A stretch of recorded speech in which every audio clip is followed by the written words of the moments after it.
pandemic started and I was locked down in London, and as soon as the border opened in I think June 2020, I left, and I've been on the road technically since then.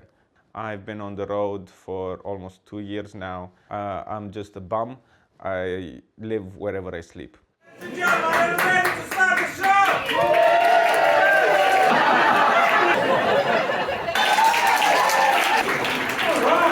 Victor is Romanian and hairy. Victor is an amazing comedian from Romania who is just, traveling around Europe and doing comedy. Someone I think described him as like a comedy monk, bringing comedy to all these places. I went to Milan. Do you know Milan? Yeah. I got robbed. Don't worry, by Romanians. So I hope I'm gonna get my stuff back for my birthday. What is my cousin gonna give me for my birthday? My own laptop. It's amazing to travel and to see, like, for example, we're filming this in Gdansk now. I've never been here. I never knew this was a city. The first city of this tour was Warsaw. Then I went to Wrocław, Łódź or Lodz, Poznan, now Gdansk, and tomorrow we're going back to Krakow for the end of the tour. With 2 shows in Krakow, which is amazing. 2 shows in one night in a town that's not supposed to speak English. Nobody knows me, so this is insane that there's so many people coming to these shows. And it's a humbling experience. The audiences have been amazing. Do we have any poor people here? Some of you are poor, some of you are going like, I'm not poor. We just don't want to admit it. I know. This is how you figure out if you're poor or not. Ask yourself this. Have you ever checked in luggage on Ryanair? I think that in Europe right now, stand-up is kind of like booming a lot. Like it's kind of what was happening in the 70s in America when stand-up really blew up there. I mean, there's tons of people come to these shows, and they're not in English-speaking countries, but we get English-speaking people coming to watch stand-up shows, and like a lot of them as well. And it's crazy. Like it could be like little places in the middle of nowhere, and there's still English speakers that show up. People don't live in the places that they're born anymore, so there's people from all over the place in every fucking village everywhere. What's your name, Adam? Agnieszka. Where are you from, Agnieszka? From Maya Upchurch. Really? That's my favorite place! Performing comedy in English in Europe is absurd. Like the fact that I barely speak the language and most of the audience barely understands it, it's insane that this is happening. Before I met Victor, I thought there's no way people can just rock up to a city and just put on a show. But I've seen that it's possible. I started out in London to do it in English because that's how I discovered comedy. The first person that I discovered was Seinfeld, and then discovered Chris Rock, and then Carlin and Pryor. I saw them do it in English, and I saw them do it in a language that I had access to.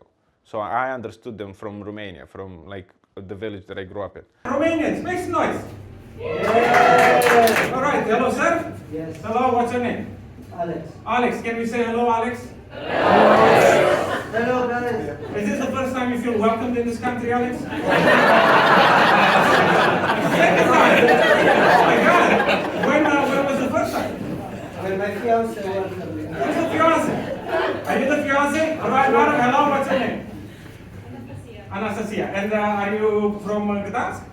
No. Oh, where are you from? Belarus. Belarus? Oh. I'm sleeping with the enemy. It made sense to me that it should be in English. If I would be doing this in Romanian, it would be just Romanians understanding. And I can't really convince Romanians that the Hungarians are just like them.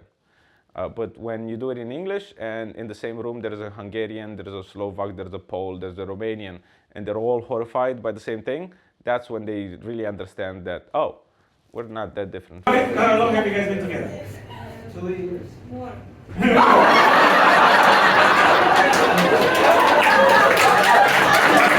As especially here in Europe, there's a lot of like, joking about different nationalities, and, you could do crowd work with audiences and see where everyone's from and then make fun of them all together and then kind of bullying them a little bit.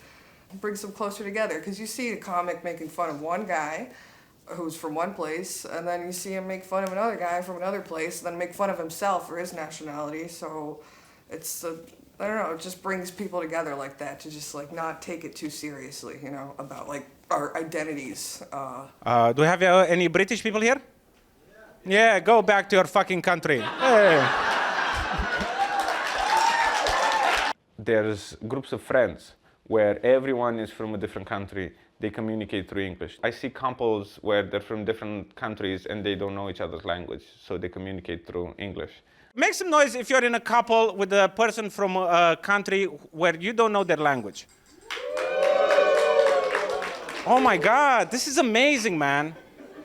This truly is, because, the reason why people come to the show is because there's nothing else to do.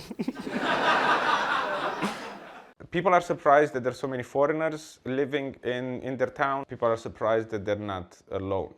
It's transcending the differences, and it becomes about the human experience that they all share. Someone's talking on the phone. Sorry. Are you serious? In the middle of the show? Give me the phone. Who are you talking to? Pizzeria.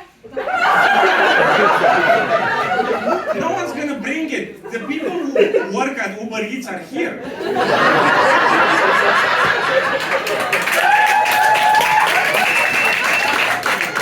So, if you understand what I'm saying right now, go to a show in English. You'll find some interesting people. You'll have an interesting experience. Regardless if it's good or bad, you're gonna meet weirdos there. And if you're watching this right now, you're probably not a normal person. Is that it? Oh my God.